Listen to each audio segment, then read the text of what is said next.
ይህ የምፅዓቱ አዋጅ ነጋሪ አገልግሎት ወቅታዊና ዕለታዊ ወጎችን በማቅረብ ትንታኔ የምንሰጥበት የተለያዩ እንግዶችንም በመጋበዝ የምናቀርብበት መድረክ ነው። መረጃዎችን ያጠናከረ ይዞልን የሚመጣው ፓስተር አለማየሁ ነሙ ሲሆን ፕሮግራሙን የመራና መሰናዶውን ኤዲት በማድረግ ወደ እናንተ የሚያቀርበው ይልቃል አስራት ነው። መልካም ጊዜ። ሻሎም ሻሎም። ውድ የምፅዓቱ አዋጅ ነጋሪ አድማጮቻችን እንዴት አመሻችሁ? በድጋሚ እንግዲህ ተገናኝተናል። ቀን ላይ አንድ መረጃ ወደ እናንተ ለቀን ነበረ። ምናልባት ያመለጣችሁ ወገኖች ካላችሁ ደግሞ በቻናላችን በመግባት መረጃችንና መልእክታችንን እንድታደምጡ ግብዣችን ነው። አሁን ደግሞ በዚህ ምሽት እንዲሁ ፓስተር አለማየሁ መረጃን ይዞልን መጥቷል። ከእርሱ ጋር እንግዲህ መልካምና ጥሩ ጊዜ እንደሚኖረን ተስፋችን ነው። ይልቃል አስራት ነኝ ከምፅዓቱ አዋጅ ነጋሪ አገልግሎት። ውድ አድማጮቻችን ዓለማችን አሁንም በተለያዩ ነውጦች እያሳለፈች እየተናጠችም ትገኛለች። በኢኮኖሚ፣ በፖለቲካው፣ በማህበራዊው እንዲሁም ደግሞ በተለያየ የተፈጥሮ አደጋዎች በጣም በከፋ የተፈጥሮ አደጋዎች እየተናጠችም ትገኛለች። እኛ ግን ምንድነው እነዚህ ክስተቶች ለኛ ምን አይነት መልእክት እያስተላለፉ እንደሆነ ማስተዋል በጣም ተገቢ ነው ብለን እናምናለን። ወደ መረጃችን ከማለፋችን በፊት ፓስተርን ሰላም ልበልና በቀጥታ መረጃውን ያጋራናል። ሰላም ላንተ ይሁን ፓስተር፣ እንዴት አመሸ? እንደምን አመሸ ወንድም ይልቃል። እግዚአብሔር የተመሰገነ ይሁን። እንግዲህ ከቀኑም በኋላ ያው እንግዲህ መረጃ እንዳሰባሰብ ካቃለው እነሆ እስኪ እንግዲህ መረጃህን ማቅረብ ትችላለህ ለአድማጮች። እንግዲህ ሰሞኑን ታስታውሳለህ የሂዝቦላ ሁለተኛ ሰው ወይ ደግሞ እነሱ የጦር ጠበብት የሚሉት የጦር ስትራቴጂያችን ነው የሚሉት ሰው ተገሎ እንደነበረ ታውቃለህ። በሊባኖስ በተደረገው ድብደባ እንደሞተ ይታወቃል። እና በትናንትናው ዕለት ሂዝቦላ መግለጫ አውጥቶ ነበረ። ምንድነው ያወጣው መግለጫ የሚለውን ነገር ስንመለከት የተወሰደውን እርምጃ እንደሚበቀል ነው የተናገረው። መበቀል ብቻ ሳይሆን እስራኤልን እስከምናጠፋ ድረስ እንደማንተኛ ይወቁት ብለው ተናግረዋል። በተለይም አሁን ላይ እስራኤል በተደጋጋሚ ሊባኖስን በመደብደብ ላይ ትገኛለች። ደቡብ ሊባኖስን አንዳንዴ ደግሞ ቤይሩትንም ጭምር እየደበደበች ትገኛለች። እና ሂዝቦላ እንግዲህ ምላሽ እሰጣለሁ ማለቱ በቀጠናው ከፍተኛ የሆነ ትርምስ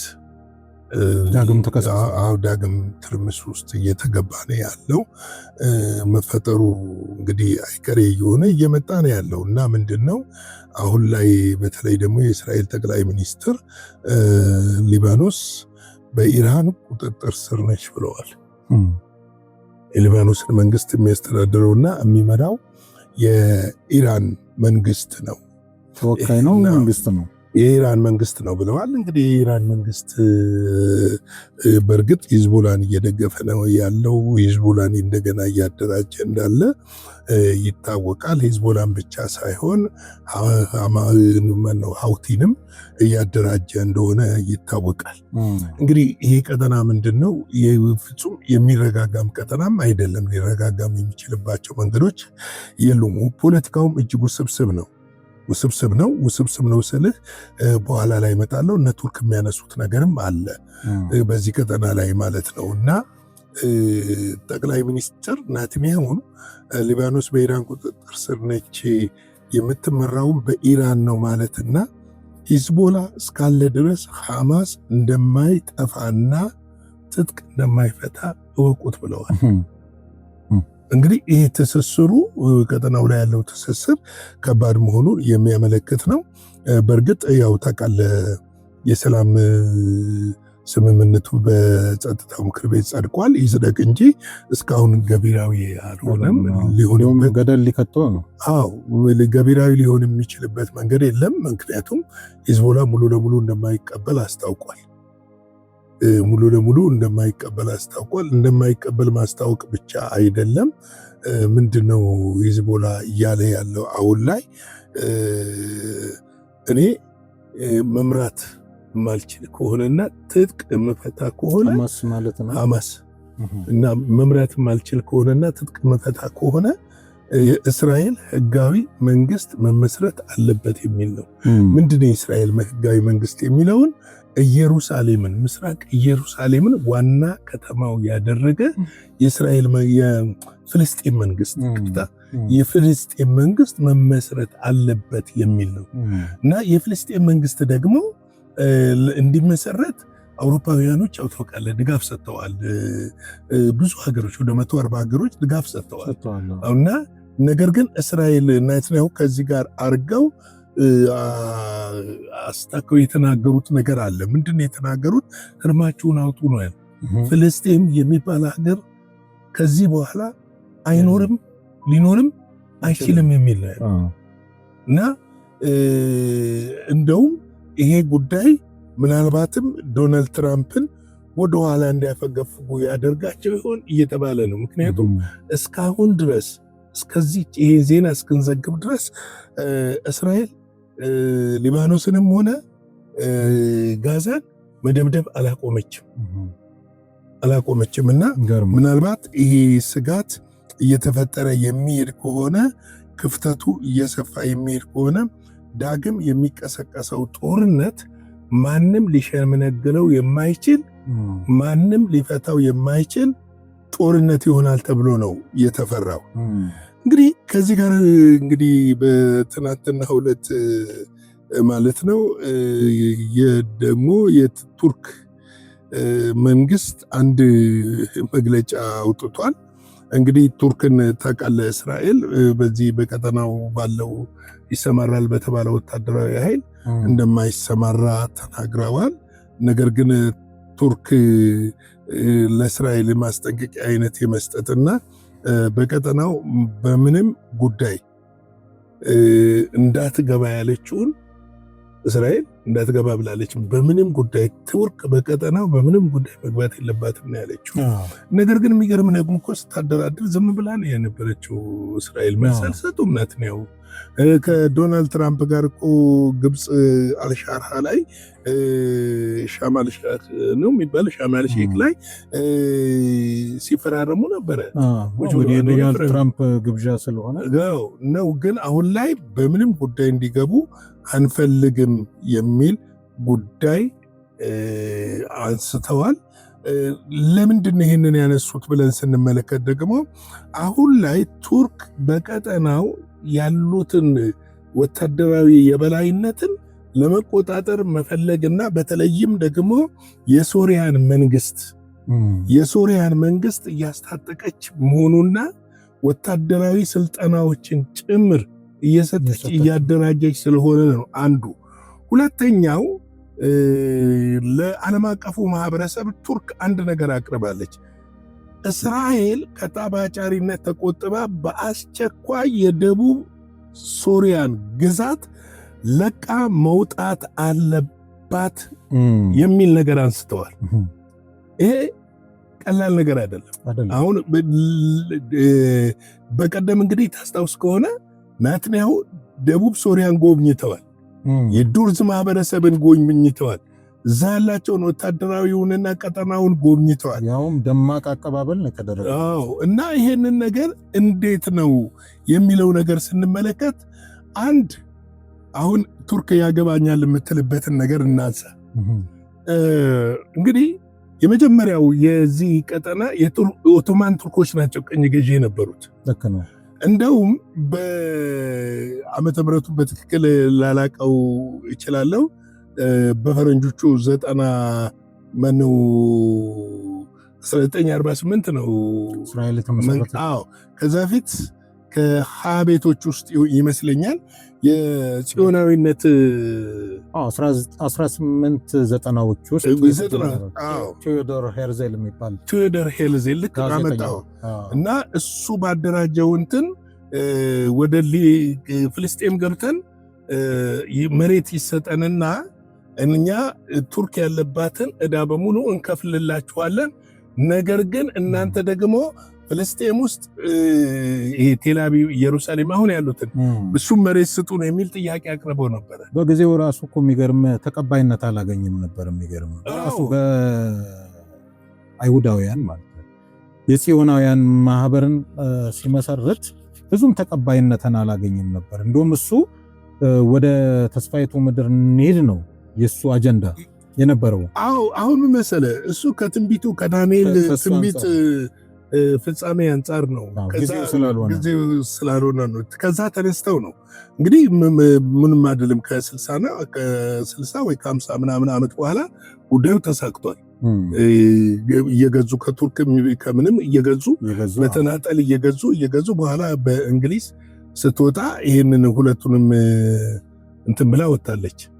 አንድ ነገር ማወቅ ያለብን ምንድነው ያን ጊዜ መሬቱን አንሰጣችሁም ስላሉ አሁን ቱርክ እያነሳች ያለችው በዛን ጊዜ ግዛቱ በእኛ ስር ስለሆነ ያ ቀጠና ላይ የሚደረገው ነገር ሁሉ ይመለከተናል። ቱርክ ይኸውልህ ምንድነው መሰለህ ቱርክ በ17 18ኛው ክፍለ ዘመን አካባቢ ነው ኦልሞስት ለ400 ዓመት ነው አሁን ፓለስቲኒያን የተባለውን ግዛት ስትገዛ የነበረው። ከዛ ብሪቴን መታ ባራት ነው ያንን ግዛት በቁጥጥሯ ስር ያደረገችው። ግን ይሄ አሁን ፍልስጤም የሚባለው ግዛት የነበረው በዮርዳኖሳውያን ቁጥጥር ስር ነበር። ደግሞም ራሱ እንትናቸው ዝርያቸው ራሱ የሚባለው ዮርዳኖሳውያን ናቸው ነው የሚባሉት፣ ጆርዳኒያንስ ናቸው ተብሎ ነው ፍልስጤሞች የሚባሉት። ኔቲቭ ወይም ይሄ ዋናው ፍልስጤማዊ የሚባሉት ከስመዋል ነው የሚባሉት።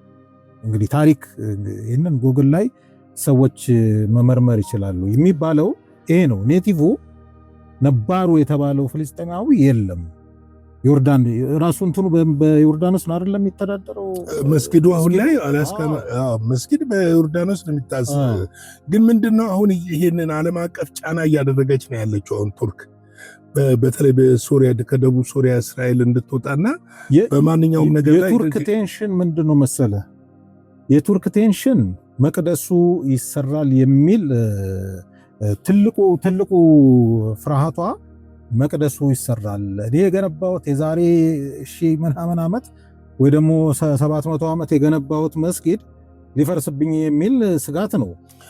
አንድ የኢየሩሳሌም የክርስቲያን ነው ጁድ አይሁዲ የሆነ ግን ክርስቲያን የሆነ ሜሳኒክ መስጊዱ ያለበት ቦታ በትክክለኛው መቅደሱ የነበረበት ቦታ ነው ብሎ አሁን ሚዲያው ላይ እየተዘዋወረ ነው ያየሁት። በግልጽ እኮ ነው።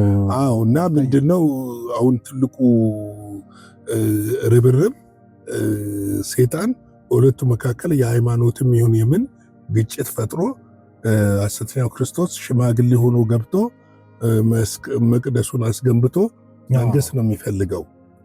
በእርግጥ ሰውየው በስውር አለ፣ በግልጽ አልተገለጠም እንጂ መገለጡን ነው እነሱ እየጠባበቁ ያሉትና እንደውም አሁን በቅርበኛ አንድ የዘገብነው ነገር ነበረ ስለ አይሁዶች በፍሳት መፍለስ ምንድነው ሚስጥሩ የሚለው የዘገብነው ነገር አለ። ወደኋላ ሄደው መመለስ ይችላሉ።